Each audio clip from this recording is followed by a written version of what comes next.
Sebelum saya mau berbicara, karena saya sudah buat konten sebenarnya tentang PIK, saya ingin menunjukkan siapa jati diri saya. Saya itu pernah merespon ada satu ustadz mengatakan minuman Aqua dan Fit itu produk orang kafir itu haram, semata dia ingin menonjolkan produknya, airnya yang dibumbuin agama itu yang halal. Itu saya kritik keras itu tanpa ada orang yang menyuruh, tanpa ada yang membayar saya. Saya beli sendiri Aqua dan Fit hanya untuk saya buat dalam konten itu untuk menunjukkan ini saya lawan keras. Jadi di sini saya berbicara tentang PIK ini bukan karena kepentingan apapun. Saya hanya kepentingan NKRI ini semata itu, dan saya tidak kenal dengan siapa yang ada di PIK itu. Nah, melanjut yang tadi sampean tanyakan itu, apakah PIK itu merusak ya? Begini, kan saya sudah jelaskan di pertama itu, pembangunan itu sangat diperlukan. Kalau pembangunan itu merusak peradaban atau merusak bangsa, berarti seluruh provinsi yang ada di negeri ini juga salah. Mereka semua mengadakan perubahan kan pembangunan, terutama Jakarta lah. Katanya, lihat Jakarta dulu. Mungkin saya dulu lama di Jakarta, pernah lihat ada empang, ada ini. Sekarang nggak ada. Dan masyarakatnya, ya karena tuntutan pembangunan, ada sebagian dirugikan. Dulu nggak ada tuh Jalan Tamrin, Sudirman, Menteng, itu nggak ada. Jadi jangan suka menganggap sesuatu pembangunan itu nanti dibuat dikotomi antara menggusur rakyat kecil atau antara kaya dan miskin. Itu tidak ada. Karena begini loh, setiap orang pembangunan dan orang punya kesuksesan, dia wajar punya hak-hak wilayah rumah yang tertentu bagus. Kita nggak perlu singit. Dan terkadang ini pengamat aja membuat besar kisruh kegaduhan ini. Mas, ada kata-kata tuh pengamat itu manusia tanpa tulang mengajarkan lari cepat. Itulah pengamat, cuma hanya kritik aja. Jadi tidak ada pembangunan itu merusak peradaban. Jakarta lah contohnya. Dulu condet, sekarang sudah penuh bangunan. Ya inilah kehidupan dunia. Jadi pembangunan di PIK ini ya sebagai kelanjutan pembangunan Jakarta. Nggak perlu kita lihat sinis lah. Yang jelas di situ kalau nggak ada interaksi pembangunan ya berarti di situ kegagalan atau wilayah.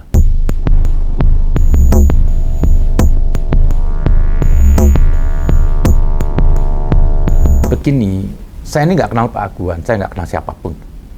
Pak Aguan tuh menjadi saat ini, hari ini dia sebagai pengusaha yang sukses, dia juga boleh dari perjuangan, dia pernah hidup susah juga.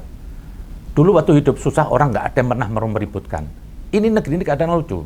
Di saat kita punya ada kemampuan kesuksesan dalam bisnis, nanti dibuat sinis, dibilang ini hanya untuk kepentingan pribadi. Kan kalau begitu semua, ya begini aja lah, orang yang punya duit nggak usah buat usaha. Akhirnya apa? Orang-orang rakyat juga nggak kebagian rezekinya. Jadi yang punya kesuksesan usaha, ya mohon membangun. Sekarang gini loh, kenapa sih kok terus Pak Aguan yang didikotomi?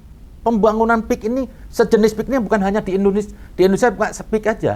Ada di Surabaya, ada di BSD, ada di mana-mana. Kok seperti saya lihat ada sentimen pribadi ini.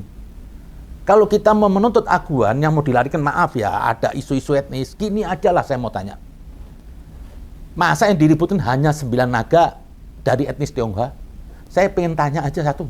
Mana nih pengusaha pribumi yang ada yang katanya mengaku pribumi? Pasti mereka juga punya duit banyak. Mereka kenapa kok nggak berbuat? Harusnya kita dukung lah seorang Aguan ini, dia masih mau untuk membangun negeri ini, memperdayakan. Dan nggak usah takut lah, katanya PIK dibumbuin macem-macem, sampai saya ada isu negara dalam negara. Ini kan terlalu kerdil pemikiran ini. Itu PIK itu, kalau di peta Indonesia tuh, tidak ada satu titik. Jadi nggak usah digede-gedekan, harus seperti besar ini, enggak lah. Dan satu juga di PIK itu saya lihat bukan eksklusif. Itu iklan dipasang semua, siapa mau beli silahkan, monggo. Murni Pak Aguan itu hanya bisnis nggak ada nilai orientasi untuk membawa kayak eksklusif atau terus membedakan kaya dan miskin. Kan enggak dong, wajar kan. Kalau saya tuh mau beli suatu perumahan yang mahal, apa yang saya tuntut? Keselamatan dan keamanan. Wajar dipagar. Orang sekarang aja punya rumah main pagar-pageran. Dan terkadang sekarang orang punya rumah sudah ada pagar, masih ada pengawalnya yang ngawasi. Hanya mau cari keselamatan, bukan tujuan membedakan kaya dan miskin. Itulah Aguan yang di sini saya yang tidak kenal, saya ingin bela aja. Kenapa? kok dikriminalisasi terus nih Pak Aguan nih. Kita harus dukung dia, masih mau membangun di sini. Yang lain cobalah, yang suka ngamatin jelek Aguan, kenapa Anda nggak tuntut yang lain? Kemana mereka yang punya duit orang kaya itu? Mereka semua di luar ruangnya. Mereka cuma makan dari bunga. Itu pengkhianat harusnya. Kita dukung orang yang punya duit di Indonesia membangun. Tanpa perlu kita lihat siapa suku dannya. Ini semua warga negara Indonesia. Aguan tuh WNI, kita nggak perlu beda-bedakan lah. Itu aja mungkin.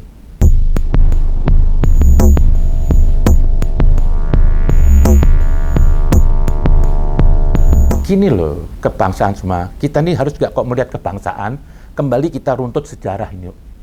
Kita nih Indonesia bukan berdiri dari satu suku atau apapun. Namanya itu sudah Indonesia. Jadi percampuran semua kebudayaan itu ada di sini. Jadi jangan suka melihat membangun Olimpik itu seperti beda dengan bangsa Indonesia, beda dengan nilai leluhur Indonesia. Kan tidak.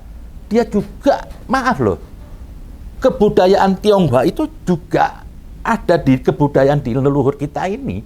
Itu berasimilasi. Banyaklah. Nggak hanya Tionghoa, ada budaya Arab masuk sini, budaya Portugis, banyaklah. Jadi jangan melihat di PIK itu suatu pembeda antara Indonesia dengan bukan. Ini tetap Indonesia. Jadi apapun mereka tuh juga Indonesia lah. Nggak usah terlalu digesek-gesekan ini. Merusak apa? Merusak marwahnya apa? Membangun kok merusak. Kalau merusak marwah bangsa itu, di situ tempat maksiat, tidak ada yang benar semuanya, tidak ada sarana umum, tidak ada, pokoknya hasil tidak ada baiknya. Itu betul merusak marwah Indonesia. Di situ nggak ada apa-apa, semua baik-baik aja. Pembangunan, niatnya luhur membangun aja, bukan untuk mendapatkan pendapatan, untuk mendapatkan investasi, untuk semuanya, untuk menguntungkan buat bangsa ini semuanya. Dulu rakyat kecil mungkin yang sebelum ada PIK di situ juga kehidupannya mungkin pas-pasan. Nyari kerja aja susah. Nggak usah yang di PIK. Yang di Jakarta aja kan udah susah cari kerja. Mau saya bilang pada pengamat semua itu, pernah apa nggak Anda memikirkan mereka itu susah? Apa sih yang sudah Anda perbuat untuk negeri ini? Jangan mudah mengamatin aja lah. Jangan suka mau jadi penilai. Tapi apa? Pikirkan dong. Dukunglah mereka yang ingin membuat suatu kebaikan. Tidak perlu kita ada sekali lagi. Saya itu muak kalau mau berbicara tentang ras suku. Bagi saya itu kerdil sekali lah. Kenapa saya bilang itu? Itu nggak baik lah untuk bangsa ini. Kalau kita tuh mau persatuan bagi saya itu bisa terjadi kalau kita mau terima perbedaan. Kalau enggak, kita nggak akan pernah terjadi.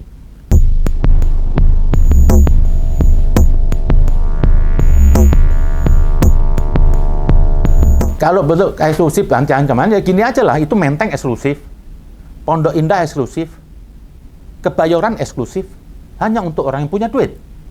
Ya kita harus terima. Saya ini bukan orang kaya, saya nggak punya duit. Tapi saya nggak akan sirik mereka yang punya rumah di situ. Mereka wajar kok punya di situ. Mereka mau nyari kenyamanan, keindahan. Lihat mereka punya duit. Saya sebagai orang yang belum punya, ya saya terima aja. Saya juga bersyukur hidup dengan apa adanya.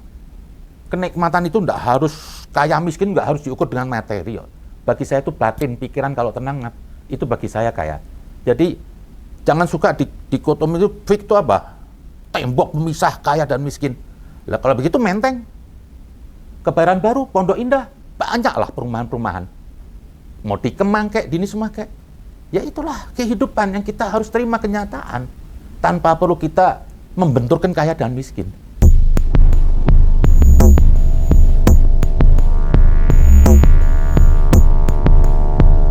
Begini loh.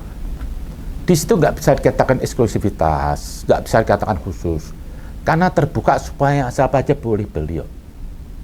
Nah, kalau emang mereka yang punya duit yang beli, mereka nggak ada masalah, nggak usah kita larikan eksklusivitas, dan terus dibilang ada juga bentuk-bentuk identitas etnis tertentu, ya wajar-wajar saja lah.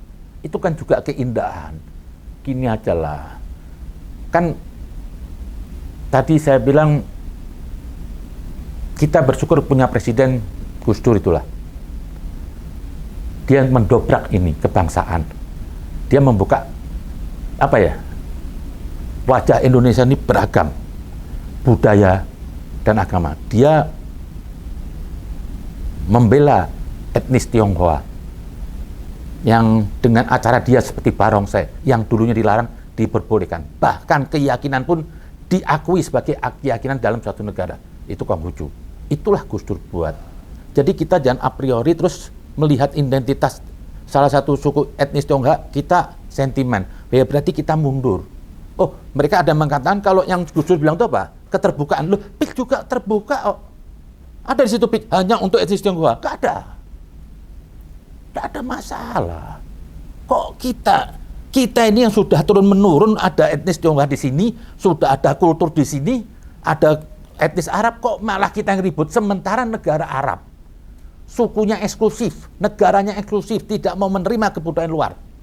Di Arab aja ada tuh miniatur etnis Tionghoa dibuat. Kenapa mereka buat Arab tuh gitu? Dia ingin membuka diri kepada dunia. Ayo, kita ini semua saudara. Dan kebudayaan Cina itu juga menarik untuk diperagakan di Arab.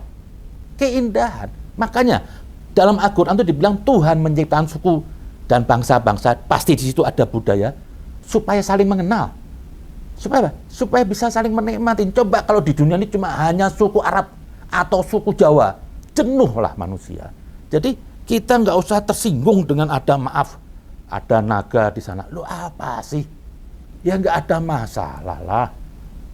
Kalau agamanya aja diakui, barongsai oleh Gus Dur diterima, itu. Oh itu sana eksklusif, tidak ada yang eksklusif. Monggo yang punya duit beli di sana nggak ada masalah. Jadi saya jadi marketing ya, padahal saya nggak dapat komisi, nggak dapat apa. Nggak masalah. Orang yang mempertahankan bangsa simbol-simbol itu berarti apa? Dia juga membuat makar kepada Tuhan. Kan itu kebudayaan ada. Nggak masalah di Indonesia ada. Nggak terus katanya merusak peradaban. Nggak ada lah. Justru indah di sini. Kita bangunlah sama-sama negeri ini. Kita ada besok acara Imlek, kita Imlek sama-sama. Enggak, Imlek ini bukan hanya milik umat Tionghoa, enggak. Itu kebudayaan, itu milik apa? Ciptaan Tuhan, itu ada rahasia di situ. Itu milik semua manusia. Besok mau apa lagi? Tahun baru Islam, ya monggo bareng-bareng. Enggak usah dipetak-petak apa di negeri ini, hari apa? Kita ini sudah sekian lama merdeka. Kok kita sendiri malah yang ingin memecah belah bangsa ini? Bukannya bangsa luar, malah kita sendiri itu. Masa hanya patung naga? Itu nggak ada masalah.